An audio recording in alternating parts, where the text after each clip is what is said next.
Cette émission vous est présentée par Saint-Raymond, la ville de l'automobile. 4 concessions à votre service, même le samedi.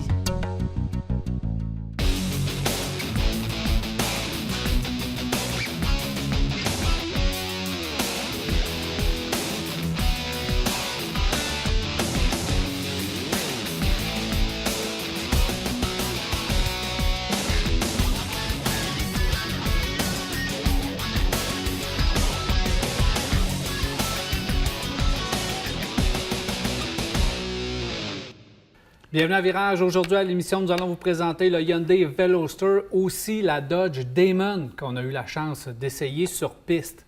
C'est un monstre incroyable. Je vous invite à ne pas manquer ça un petit peu plus tard à l'émission. On a aussi en studio la Audi RS5. Un autre monstre, je pense qu'on va parler voiture sportive aujourd'hui. Et à la fin de l'émission, nous allons répondre à vos questions. Je vous invite à nous envoyer les vôtres immédiatement. 670-9078, poste 230 ou encore virage@telemac.tv ou via notre Facebook. Si tout va bien, la semaine prochaine, probablement que Richard Pelchat de Silverwax va être ici même en studio. Alors, si vous avez des questions pour lui, quelle cire utiliser, quel savon utiliser, comment je nettoie mes mags, etc., comment je fais partir les égratignures, peu importe les questions, Richard va y répondre parce qu'il va être avec nous en studio. Messieurs, salut! Salut bien, Nathan. Ça va bien? Ben oui, merci. Si vous avez des questions pour Richard, n'hésitez pas à m'envoyer. On va y prendre en note. OK, parfait. Ouais. Moi, tu vois, l'avantage de changer de voiture toutes les semaines, c'est que c'est pas moi qui est là. T'as pas besoin des entretiens. Ça, c'est la bonne nouvelle, effectivement. Mais avec un bon produit, ça va bien. Oui, effectivement. Moi, j'en lave quelques-unes, je peux te dire ça. Alors, aussi, j'ai parlé du Hyundai Veloster. C'est Mathieu qui est allé faire l'essai parce que, Marc, toi, tu as décidé de ne pas y aller. Ah non, ça, c'est vraiment la pire erreur de ma vie. Je me suis juste trompé de journée. Écoutez, le lancement avait lieu le mardi. Moi, je l'avais noté dans mon agenda le mercredi. Alors, je reçois un appel à 11h le matin en disant « Est-ce qu'on t'attend? » Non, finalement, laissez pas. J'étais à peu près à 1 heure de route. Alors, évidemment, j'aurais presque mis. Bon, malheureusement. Mais beaucoup de changements sur le Veloster, évidemment, on a fait. Moi, je pensais probablement qu'Hyundai allait abandonner ce créneau-là, mais je pense qu'on a fait un beau travail. Vous allez le voir ça un petit peu plus tard. Des voitures de performance aujourd'hui, la Dodge Damon n'en a pas manqué un petit peu plus tard. Jacques, on a eu du fun. On s'est amusé avec ça, crois-moi. Oh! C'est incroyable. Merci d'ailleurs à Mathieu Laplante qui nous a laissé battre son véhicule. Il faut utiliser les bons mots. Là, on l'a battu de façon épouvantable. On a fait de la boucane avec ça. Ça va être assez extraordinaire. Mais Daniel, quand tu rouvres le capot de ça et que tu vois la dimension du moteur qu'il y a sous le capot et la façon dont on l'a battu, je dis, comment ça se fait antérieurement? Là, je me souviens, moi, j'ai eu des 426 émis il y a plusieurs années, là, avant en arrière. C'est il y a plusieurs années passées. On les battait un peu, mais là, tout tombait à terre. Tu sais. mais là, il y a rien. Ça ronronnait encore. Tu bats ça, t'arrêtes ça.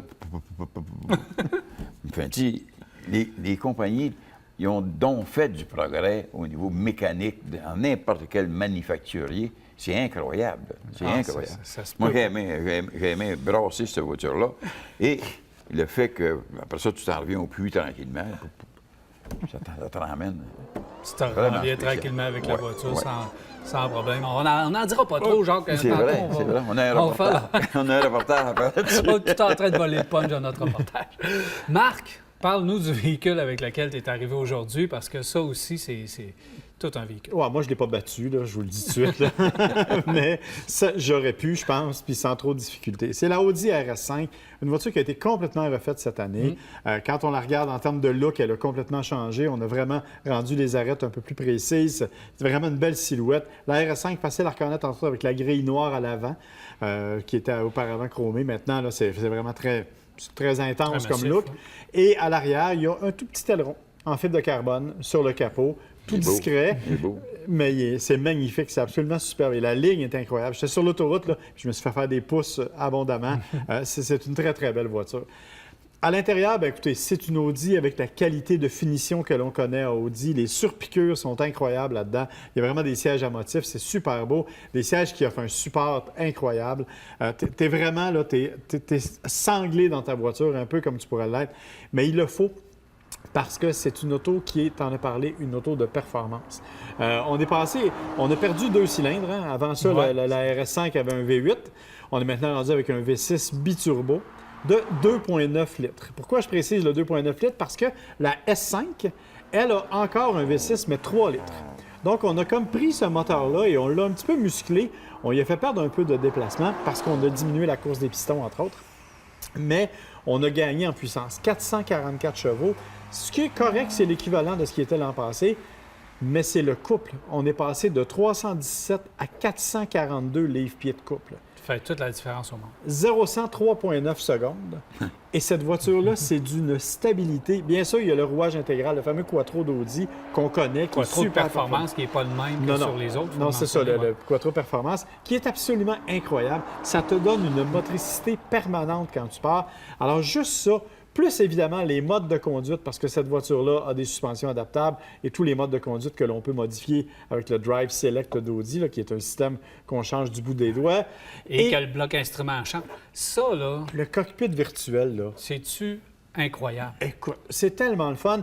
Et, bon, pour expliquer aux gens, c'est qu'on peut changer, en fait, la façon dont le cockpit s'affiche devant Notre nous. bloc instrument, on met ce qu'on veut.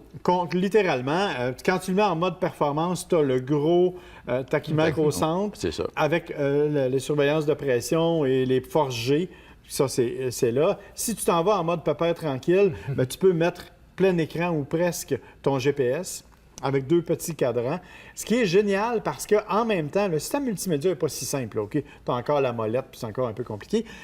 Sauf que tu intègres complètement Android Auto ou Apple CarPlay. Donc, tu peux brancher ton Android Auto, avoir ton écran Android Auto au centre et avoir ton GPS de voiture ou d'autres, parce que souvent avec Android Auto, tu peux jouer avec la radio satellite quand même, directement devant toi. Donc, c'est vraiment des commandes parfaites pour ça. C'est ultra confortable comme voiture quand tu la mets en mode confort, mais quand tu la mets en mode dynamique et que tu échappes ton pied droit un peu trop fort, je peux vous dire que honnêtement, c'est spectaculaire. C'est une accélération qui est juste correcte. Tu sais, c'est pas là, genre, j'ai pas perdu mon dentier sur le siège en arrière, mais c'est amplement suffisant pour ressentir toute la puissance du moteur et la solidité. Quand tu prends des virages, tu sens que la voiture, elle s'accote. Écoute, j'ai pas les talents de pilote de Jacques Bienvenu, là, mais même moi, j'ai pu m'amuser un peu avec ça. Honnêtement, mais c'est 82 500 $. Prix de base. Prix de base. T'as Et pas comme on le d'option. sait, non. Et le catalogue d'options Audi, comme d'habitude, est plus gros que l'Almanach du peuple. 100 000, c'est raisonnable. C'est très Pensez à raisonnable. 100 000, c'est raisonnable. Ouais. Exactement. Ben, ils ont une belle échelle de prix, eux autres, pour pouvoir réajuster ça autour de 100 000 Mais 82 facilement. 000 de base, il faut dire que c'est un prix agressif, par contre, dans le marché. Oui, totalement. Totalement, parce que la S5, moi, j'ai essayé la S5 Cabriolet au cours de l'été, puis celle que j'avais valait 86 000. Puis, tu sais, on ne parle pas des mêmes performances. là. C'est une bonne voiture, mais 350 chevaux, on n'est pas dans le même monde. Alors que ça, à 82 500 de base, c'est une solide machine. là. Parce que la Lexus, elle sait, c'est au-dessus de 100 000 Oui, effectivement. rapidement. Là. C'est dans le prix. Dans le prix. C'est dans le prix. C'est dans le prix pour les performances, toute une voiture. Évidemment, il faut aller les commander par chez Audi. La disponibilité, c'est un petit peu ça le problème. Donc, allez voir et commander votre voiture. Vous allez avoir quelque chose pour vous amuser. Par contre, les délais de livraison chez Audi sont parmi les plus rapides chez les Allemands. Ils ont une capacité de production qui est assez... ils sont vraiment pas mal à jour sur les inventaires. là. Mais bon, évidemment, juste un dernier détail, c'est un coupé. S'asseoir en arrière, c'est pas nécessairement l'aventure de l'année. là. Et c'est un 3 saisons idéalement. Ouais, malgré qu'avec le Quattro, Bon, là... avec mais idéalement, 3 saisons. Oui, mais... Les pneus 20 pouces l'hiver dans la neige, je sais pas. Même si tu as des pneus en neige, ça flotte quand même. Mettre des roues d'acier 16 pouces là-dessus, Non. c'est pas terrible. Non. mais- ça, c'est un sacrilège, ça. Tu fais bien d'aller ça dans le garage. Merci, messieurs. Plaisir. Alors voilà, on s'arrête à Virage en Bourg.